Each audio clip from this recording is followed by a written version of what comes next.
A tenant in Queens, New York, who hasn't paid rent since March of 2020 is still fighting her eviction and claims that the landlord is to blame for abusing the system. I'm Tony, and this is Real Estate Investing and Landlord News.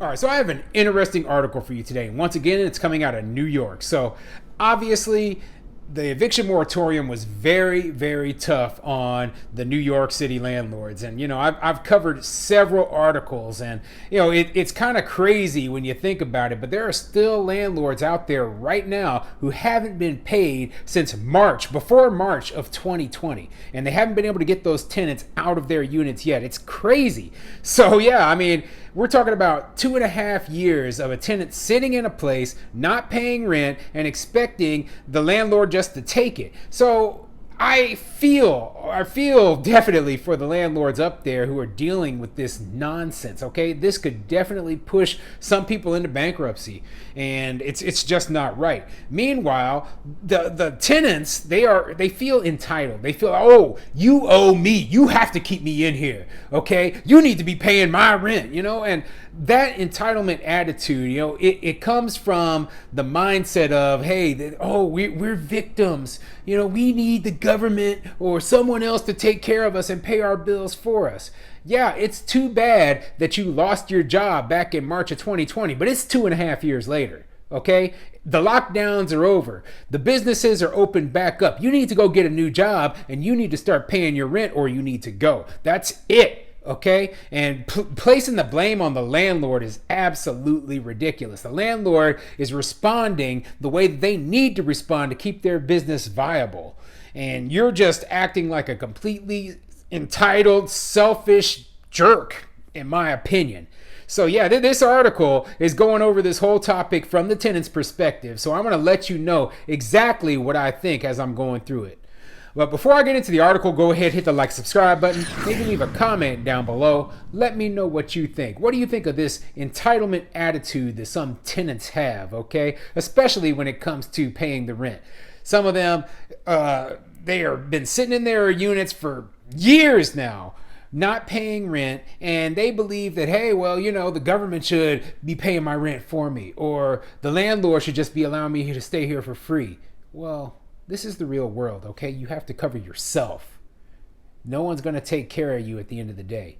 And it's unfortunate that our government is become so socialist that they actually are using taxpayer funds to pay for people who are just lazy. And that is exactly what this tenant sounds like to me. Someone who is just lazy.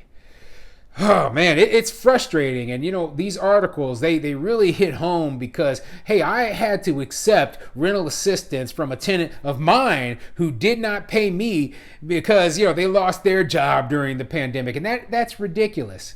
And you know what? I don't know going forward if they're going to be able to find a job, if they're going to be able to pay me going forward, or I'm going to have to go through the eviction process.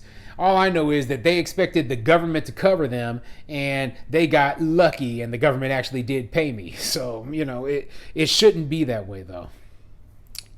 Anyway, this article is coming from QNS.com, and it says, Jamaica resident continues to fight eviction after losing job amid COVID-19 pandemic. And the title alone should tell you that there's something wrong, okay? Continue to fight eviction after losing job during the COVID-19 pandemic.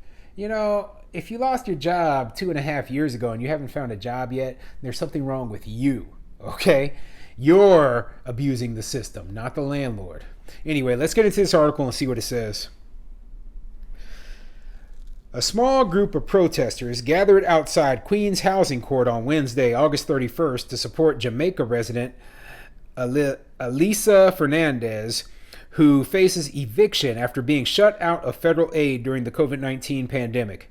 Fernandez made national headlines after becoming an example of how detrimental it can be to let people fall through the cracks of rental assistance programs.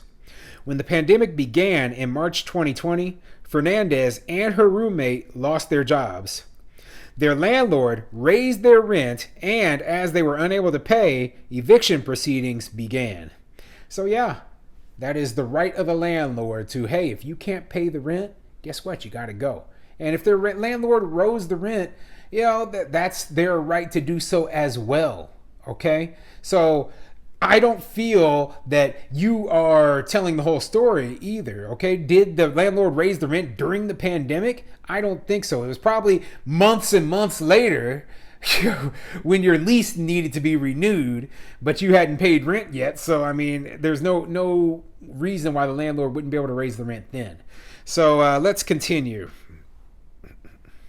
Fernandez tried to access the rental assistance program put in place during the pandemic, but her landlord refused to participate. Over $2 billion in rental assistance funds have been given to New York in the December 2020 coronavirus relief package and the American Rescue Plan. Tenants could request this relief through the Emergency Rental Relief Program, ERAP, application process, and eligible applicants receive up to a year's worth of unpaid rent and utilities. So yeah, like I've mentioned many times in my other videos, right, there are a lot of reasons why landlords were not accepting the rental assistance money. And part of the reason was, hey, if you accept this money, then you are obligated to keep that tenant in that property, even if you know that tenant won't be able to pay in the future as well. Okay? And if you take the money, then you have no recourse for all of the other additional costs that you incurred during the whole pandemic. So I believe that the rental assistance covered 12 months of back rent and then 3 months of rent going forward. That's 15 months total, right? So if you accept that 15 months of rent, you won't be able to evict that tenant after you accept it, and you won't be able to recover the other months of rent that you are owed. So yeah, that's a bad deal for some landlords. And some landlords are just saying, hey, I'd much rather have these people out of my unit, put people in here who are paying, and raise my rent, so that I can cover the losses that I incurred from my previous tenant who didn't pay me for 2.5 years. Okay? Under New York's program, if landlords don't sign on to this application, tenants cannot receive funds directly. Fernandez's landlord claimed that she owed more than $20,000 in back rent and proceeded to try to evict her. Yeah, $20,000 is a lot of money, okay? Yeah, the landlord will probably want to get rid of you. So, where's the rest of the story? Where is the interview with the landlord? There isn't one. And I understand why landlords don't want to talk to these groups, because we're painted in a very bad and negative image. And sometimes it is just better not to talk to these people, because they will misconstrue our words and make us look bad, just because they are trying to garner sympathy for their cause, right? But this is a landlord channel, and I'm going to tell you how it is really. And I'm going to tell you that this tenant is nothing but a lazy, waste of space who is basically stealing from this landlord for the last 2.5 years. Okay?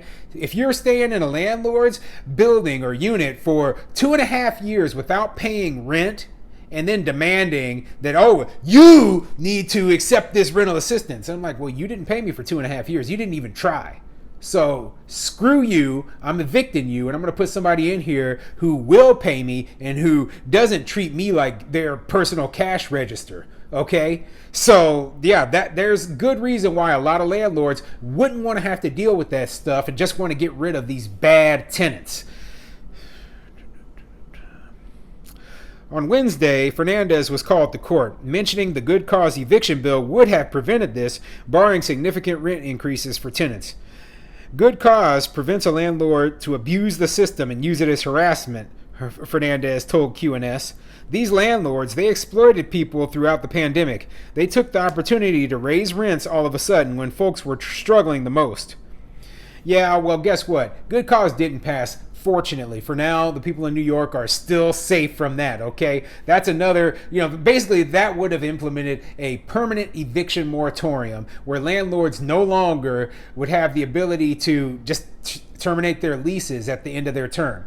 And that's wrong, okay? If you only want to rent out your unit for 1 year and then say you want to move back into it or sell it or something else, use it for a different purpose after that year, then you shouldn't be forced to keep that tenant in there. Also, they put in rent control provisions into the good cause eviction law. So yeah, it really screws landlords over, and it is a very good thing that it didn't pass. And this tenant obviously would have loved it, because they would have got to stay in there forever, not paying rent, and keeping cost to a bare minimum, basically using the landlord as their social service provider or their homeless shelter. That's wrong, okay? And tenants abusing landlords in that sort of way should never happen. But states like New York are actually pushing for this sort of thing, as though the landlord should be, taking the job of the government and housing people who can't find affordable housing. That is not our job, okay? We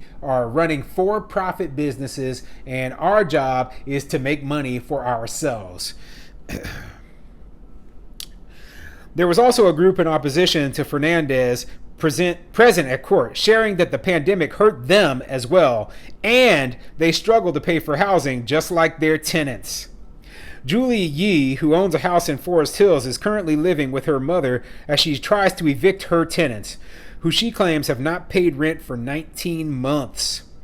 ERAP received additional funds through the state budget this year and is still processing eligible applications. So yeah, it's good. Landlords actually showed up in court, and they were making their argument as well, how they are struggling as well. And I'm glad to hear that, okay? There's not enough landlords who are doing that sort of thing, getting our story out there. And that's part of the reason I make these videos, because I want people to know, hey, landlords are struggling too.